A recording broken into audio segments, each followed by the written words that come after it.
Well, hello there, everybody. Last night, I watched Batman Begins. I'm on kind of a little Batman kick. What I wanted to do initially was to watch Begins and watch Dark Knight before going to see Rises for the second time. But I got a little too, what's the word? Impatient. There's another word I'm looking for, but I'm not finding it.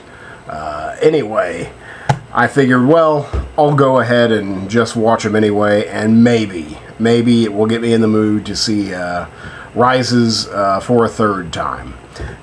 So, I started at the beginning with Batman Begins. The first film from Christopher Nolan. The first Batman film from Christopher Nolan, excuse me.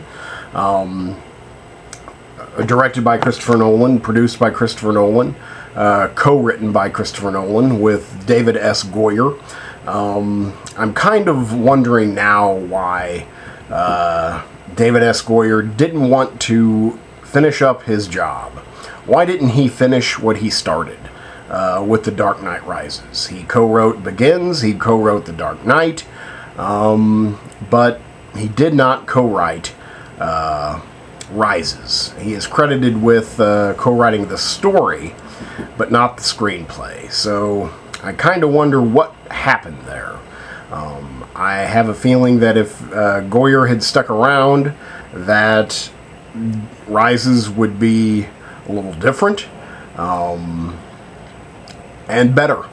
Perhaps cutting down on the monologues. Basically, that's what you notice right off the bat, is just how much better written this is.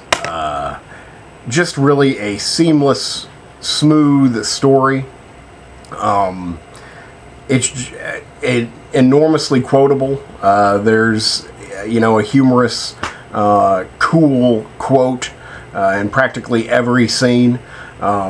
It's just incredibly well written and flies right by. It's about 2 hours 10 minutes long.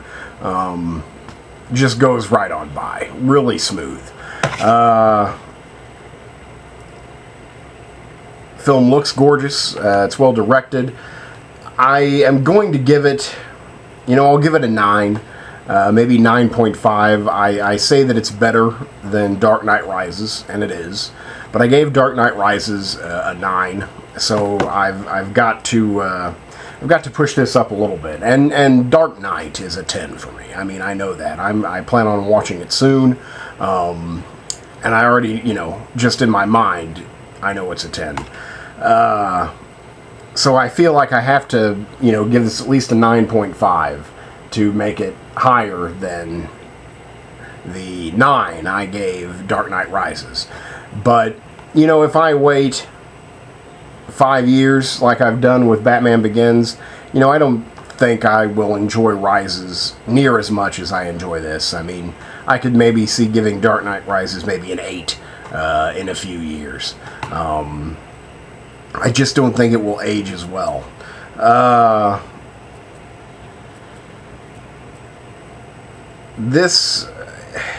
It's about Batman beginning. It's the origin story of the Batman.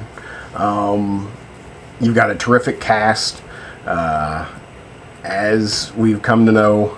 Christian Bale, Michael Caine, Morgan Freeman, Gary Oldman, Cillian Murphy, Katie Holmes is, now I've forgotten her name, the love interest in this film. Let's see, Tom Wilkinson's also in there, and a good cameo, pretty much. Yeah, okay, that's about it. All of the acting, really good. Michael Caine and Christian Bale just really make the film for me. They're just powerhouse actors, and the scenes they are in and the scenes they do together are just totally natural. You know, that's the whole thing about the Batman franchise now. It's just how natural and brought into the real world just effortlessly. I don't really know what else to say about it. Just, you know, that I loved it, and I've seen this film. I saw it twice in the theater. Maybe 3 times. I'm pretty sure I saw it twice in the theater. But then, you know, a couple times soon after it came out on disc. I would say that last night was probably my 6th or 7th viewing of the film. And, you know, I loved it. I even got, like, it was a long day yesterday, and I was super tired. By the end of it, I was, you know, wanting to go to bed, but I needed to finish the film. And it just kept me there. It just kept me in there. The film looks gorgeous. You know, Gotham City looks like Gotham City. I really like the set design. I think that's one, you know, big difference I've noticed from watching Rises and Batman Begins pretty much back to back, is that here it's more exotic. You know, there's exotic locales. He's kind of, in a way, globe hopping. Though there are a few, you know, globe hopping scenes in Dark Knight Rises, it mainly deals with the prison that is where Bane is kept, and where he puts Bruce. And even then, we don't get to really see the traveling part.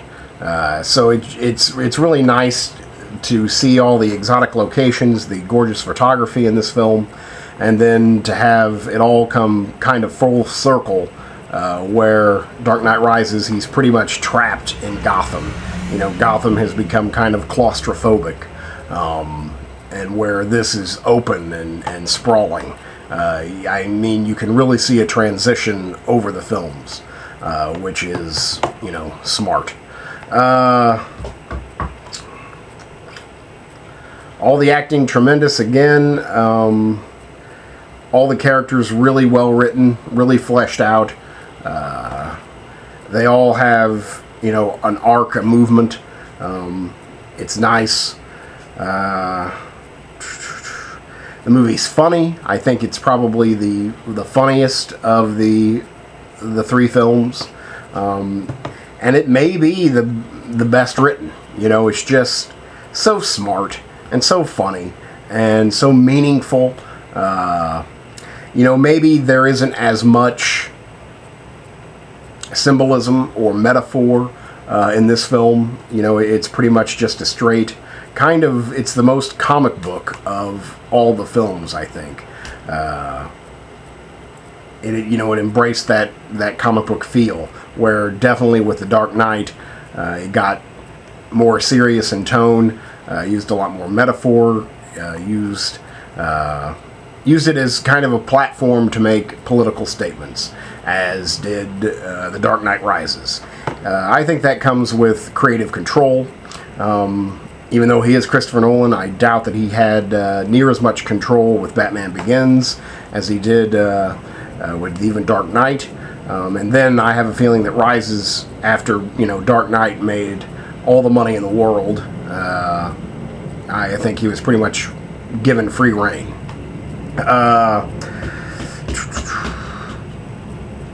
So it's maybe more enjoyable, but it has less of a, like, ooh factor. You know, just like, you know, he doesn't really stick it to anybody.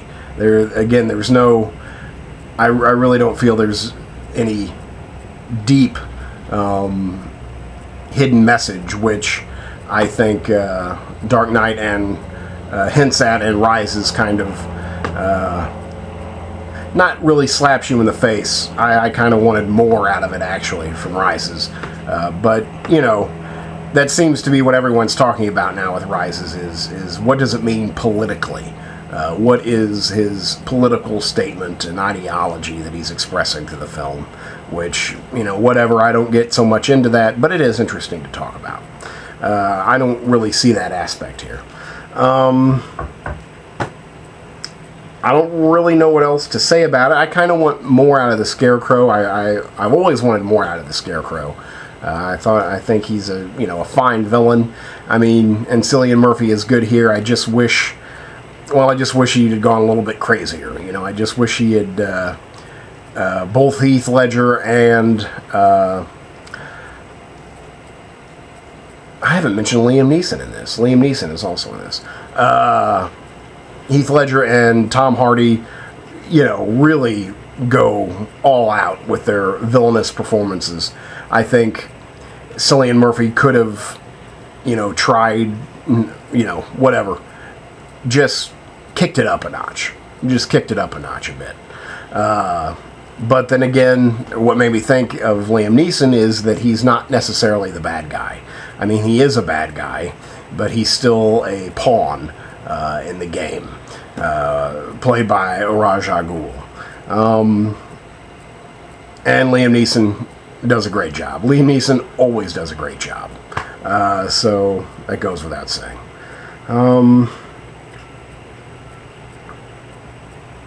I really can't think of what else to say other than, you know, the 7th time I watched this, it still gets better. I still love it.